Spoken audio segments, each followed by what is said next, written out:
Hi, welcome back to AS Tutorials. ഇന്ന് നമ്മൾ discuss ചെയ്യാൻ പോകുന്നത് ലൈൻസ് ആൻഡ് ആംഗിൾസ് ആണ്. അപ്പോൾ ലൈൻസ് ആൻഡ് ആംഗിൾസിൻ്റെ കുറച്ച് ടേംസ് ആൻഡ് ഡെഫിനിഷൻസ് ആണ് നമ്മൾ ഇന്ന് ഡിസ്കസ് ചെയ്യാൻ പോകുന്നത്. ഫസ്റ്റ് ടേമാണ് ലൈൻ സെഗ്മെൻറ്റ്. എന്താണ് ലൈൻ സെഗ്മെൻറ്റ്? ഒരു ഡെഫിനിറ്റ് ലെങ്ത് ഉള്ള രണ്ട് എൻഡ് പോയിൻറ്റ്സ് കൺസിസ്റ്റ് ചെയ്യുന്ന ഒരു ഡെഫിനിറ്റ് ലെങ്ത് ഉള്ള ലൈനിലെ ഒരു ഭാഗമാണ് എന്ത് ലൈൻ സെഗ്മെൻറ്റ് എന്ന് പറയുന്നത്. അടുത്ത ടേമാണ് റേ. എന്താണ് റേ? റേക്ക് ഒരു എൻഡ് പോയിൻ്റേ ഉള്ളൂ, അതുപോലെ തന്നെ ഒരു ഡയറക്ഷനിലേക്ക് മാത്രമേ ഇത് എക്സ്റ്റെൻഡ് ചെയ്ത് പോകത്തുള്ളൂ. ഇതിനൊരു ഡെഫിനിറ്റ് ലെങ്തോ കാര്യങ്ങളോ ഒന്നുമില്ല, ഇൻഫിനിറ്റ് ആയിട്ട് എക്സ്റ്റെൻഡ് ചെയ്ത് പോവും, ഒരു ഡയറക്ഷനിലേക്ക് എക്സ്റ്റെൻഡ് ചെയ്ത് പോവുകയുള്ളൂ.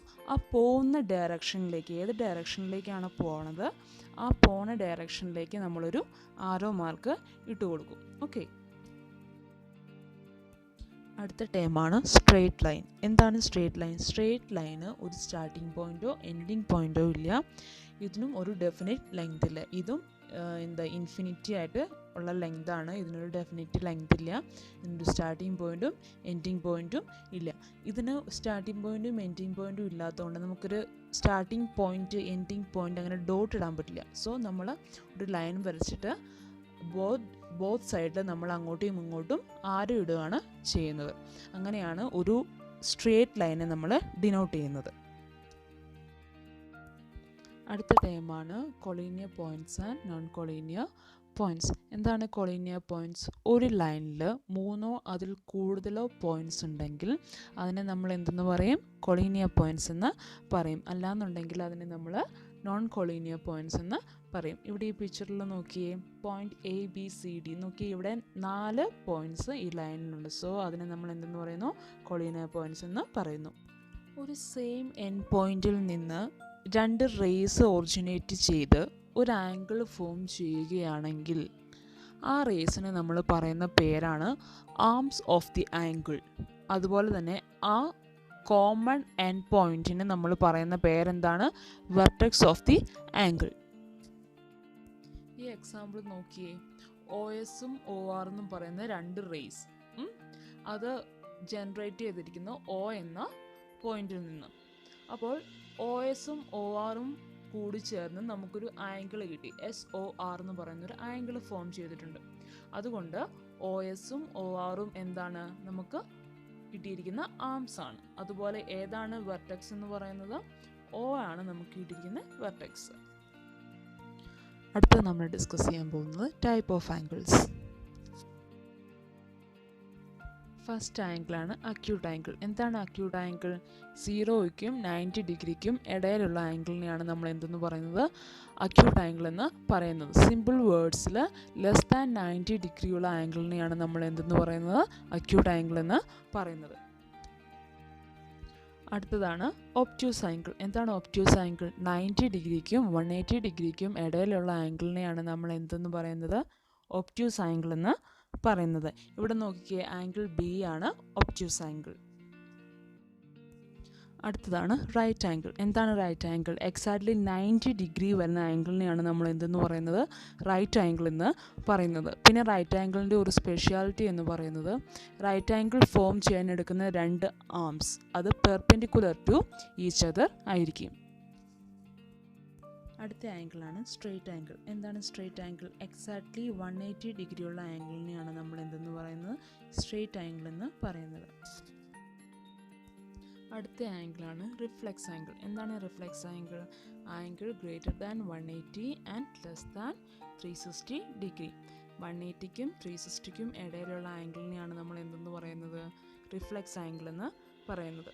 ഒരു ആംഗിളിൻ്റെ റിഫ്ലെക്സ് ആംഗിൾ കാണണമെങ്കിൽ അത് 360 മൈനസ് ആ ആംഗിൾ ചെയ്താൽ നമുക്ക് ആ ആംഗിളിൻ്റെ റിഫ്ലെക്സ് ആംഗിൾ കിട്ടും. അപ്പോൾ ഇത് ഈ ഒരു എക്സാമ്പിൾ നോക്കിയേ, ഈ ഒരു എക്സാമ്പിളിൽ ആംഗിൾ എയുടെ റിഫ്ലെക്സ് ആംഗിൾ നമ്മൾ എങ്ങനെയാണ് കാണുന്നത്? 360 മൈനസ് ആംഗിൾ A, അതാണ് റിഫ്ലെക്സ് ആംഗിൾ ഓഫ് A എന്ന് പറയുന്നത്. അടുത്ത ആംഗിളാണ് സപ്ലിമെൻ്ററി ആംഗിൾ. സപ്ലിമെൻ്ററി ആംഗിൾ എന്ന് വെച്ചിട്ടുണ്ടെങ്കിൽ രണ്ട് ആംഗിൾസിൻ്റെ സമ്മ് കൂടി ചേരുമ്പോൾ 180 ഡിഗ്രി ആണെന്നുണ്ടെങ്കിൽ അതെന്താണ്? സപ്ലിമെൻ്ററി ആംഗിളാണ്. ഈ എക്സാമ്പിളിൽ നോക്കി, ആംഗിൾ AOCയും ആംഗിൾ COBയും കൂടി ചേരുമ്പോൾ നമുക്ക് എന്താ കിട്ടുന്നത്? 180 ഡിഗ്രിയാണ്. അല്ലെങ്കിൽ ആംഗിൾ AOB എന്ന് പറയുന്ന ഒരു സ്ട്രെയിറ്റ് ആംഗിളാണ്. സ്ട്രെയിറ്റ് ആംഗിൾ എന്താണ്? 180 ഡിഗ്രിയാണ് അല്ലേ? അപ്പോൾ ഏതോ രണ്ട് ആംഗിളിൻ്റെ സമ്മ് 180 ഡിഗ്രി ആണെന്നുണ്ടെങ്കിൽ അതെന്താണ്?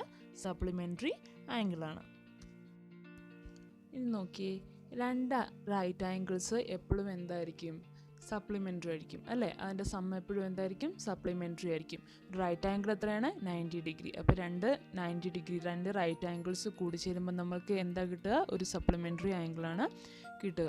അതുപോലെ തന്നെ രണ്ട് അഡ്ജസൻറ്റ് ആംഗിൾസിൻ്റെ സമ്മ് നമുക്കൊരു സ്ട്രെയിറ്റ് ആംഗിളാണ് കിട്ടുന്നതെന്നുണ്ടെങ്കിൽ അതെന്തുമായിരിക്കും? അതും സപ്ലിമെൻ്ററി ആംഗിൾ ആയിരിക്കും. അതായത് അതൊരു ലീനിയർ പെയർ ആയിരിക്കും. അടുത്ത ആംഗിളാണ് കോംപ്ലിമെൻ്ററി ആംഗിൾ. എന്താണ് കോംപ്ലിമെൻ്ററി ആംഗിൾ? രണ്ട് ആംഗിൾസിൻ്റെ സമ്മ് 90 ഡിഗ്രി ആണെന്നുണ്ടെങ്കിൽ അതെന്താണ്? കോംപ്ലിമെൻ്ററി ആംഗിളാണ്. ഈ എക്സാമ്പിളിൽ നോക്കിയേ, ആംഗിൾ COAയും ആംഗിൾ AOBയും കൂടി ചേരുമ്പോൾ നമുക്ക് കിട്ടുന്നത് എന്താണ്? 90 ഡിഗ്രിയാണ് അല്ലേ? അതുകൊണ്ട് ഇത് എന്ത് ആംഗിളാണ്? കോംപ്ലിമെൻ്ററി ആംഗിളാണ്. അടുത്ത ആംഗിളാണ് അഡ്ജസൻ്റ് ആംഗിൾ. എന്താണ് അഡ്ജസൻ്റ് ആംഗിൾ? രണ്ട് ആംഗിൾസിന് ഒരു കോമൺ വെർട്ടെക്സും ഒരു കോമൺ ആമും ആണ് ഉള്ളതെങ്കിൽ, ഈ ഒരു കോമൺ വെർട്ടെക്സും കോമൺ ആമും കൂടി ചേർന്നാണ് രണ്ട് ആംഗിൾ ഉണ്ടായിരിക്കുന്നതെങ്കിൽ ആ ആംഗിൾസിന് പറയുന്ന പേരാണ് എന്ത്? അഡ്ജസൻ്റ് ആംഗിൾസ് എന്ന്. ഇവിടെ നോക്കി, ഈ എക്സാമ്പിളിൽ നോക്കിയേ, ആംഗിൾ BOAയും ആംഗിൾ AOCയും അഡ്ജസൻ്റ് ആംഗിൾസ് ആണ്. എന്തുകൊണ്ടാണ്? OA എന്ന് പറയുന്ന ഒരു കോമൺ ആം ഉണ്ടല്ലേ ഈ ആംഗിൾസിൻ്റെ ഇടയിൽ അല്ലേ? ആ OA എന്ന് പറയുന്ന കോമൺ ആംസ് ആണ് ഈ രണ്ട് ആംഗിൾസിനെ ഡിവൈഡ് ചെയ്തിരിക്കുന്നത്. ഇത് അതുപോലെ തന്നെ ഒരു കോമൺ വെർട്ടെക്സ് ഉണ്ട്. ഏതാണ് കോമൺ വെർട്ടെക്സ്? O എന്ന് പറയുന്ന ഒരു കോമൺ വെർട്ടെക്സിൽ നിന്നാണ് OA എന്ന് പറയുന്ന ആം ജനറേറ്റ് ചെയ്തിരിക്കുന്നത്. അപ്പോൾ ആംഗിൾ BOAയും ആംഗിൾ AOCയും എന്താണ്? അഡ്ജസൻ്റ് ആംഗിൾസ് ആണ്. അടുത്ത ആംഗിളാണ് വെർട്ടിക്കലി ഓപ്പോസിറ്റ് ആംഗിൾസ്. എന്താണ് വെർട്ടിക്കലി ഓപ്പോസിറ്റ് ആംഗിൾസ്? രണ്ട് ലൈൻസ് ഇൻ്റർസെക്റ്റ് ചെയ്യുമ്പോൾ ആ ഇൻ്റർസെക്റ്റ് ചെയ്യുന്ന പോയിൻറ്റിൻ്റെ ഓപ്പോസിറ്റ്സിൽ ഫോം ചെയ്യുന്ന ആംഗിളാണ് എന്ത്? വെർട്ടിക്കലി ഓപ്പോസിറ്റ് ആംഗിൾ എന്ന് പറയുന്നത്. ഇവിടെ നോക്കി, ഈ എക്സാമ്പിളിൽ XY രണ്ട് ലൈൻസ് ആണല്ലേ, അത് ഇൻ്റർസെക്റ്റ് ചെയ്യുന്ന പോയിൻറ്റ് O എന്ന പോയിൻറ്റിൽ അത് ഇൻ്റർസെക്റ്റ് ചെയ്തു. ആ പോയിൻറ്റ് Oയിൽ നിൻ്റെ ഓപ്പോസിറ്റ് സൈഡ്സിൽ ഫോം ചെയ്തിരിക്കുന്ന ആംഗിൾ ആണ് എന്ത്? Vertically opposite angles. ഇവിടെ വെർട്ടിക്കലി ഓപ്പോസിറ്റ് ആംഗിൾസ് ഏതൊക്കെയാണ്? ആംഗിൾ Aയും ആംഗിൾ Cയും ഒരു pair of vertically opposite angle ആണല്ലേ. അതുപോലെ തന്നെ ആംഗിൾ Bയും ആംഗിൾ Dയും ഏതാണ്? മറ്റൊരു പെയർ വെർട്ടിക്കലി ഓപ്പോസിറ്റ് ആംഗിളാണ്. അടുത്ത ടേമാണ് പെർപെൻഡിക്കുലർ ലൈൻസ്. എന്താണ് പെർപെൻഡിക്കുലർ ലൈൻസ്? രണ്ട് ലൈൻസിൻ്റെ ഇടയിലുള്ള ആംഗിൾ 90 ഡിഗ്രി ആണെന്നുണ്ടെങ്കിൽ ആ ലൈൻസ് എന്താണ്? പെർപെൻഡിക്കുലർ ലൈൻസ് എന്ന് നമുക്ക് പറയാൻ പറ്റും. ഈ എക്സാമ്പിൾ നോക്കിയേ, OAയും OBയും ഇതിൻ്റെ ഇടയിലുള്ള ആംഗിൾ എത്രയാണ്? 90 ഡിഗ്രി. അതുകൊണ്ട് എന്താണ്? OAയും OBയും എന്ന ലൈനും പെർപെൻഡിക്കുലർ ലൈൻസ് ആണെന്ന് നമുക്ക് പറയാൻ പറ്റും. ഓക്കെ.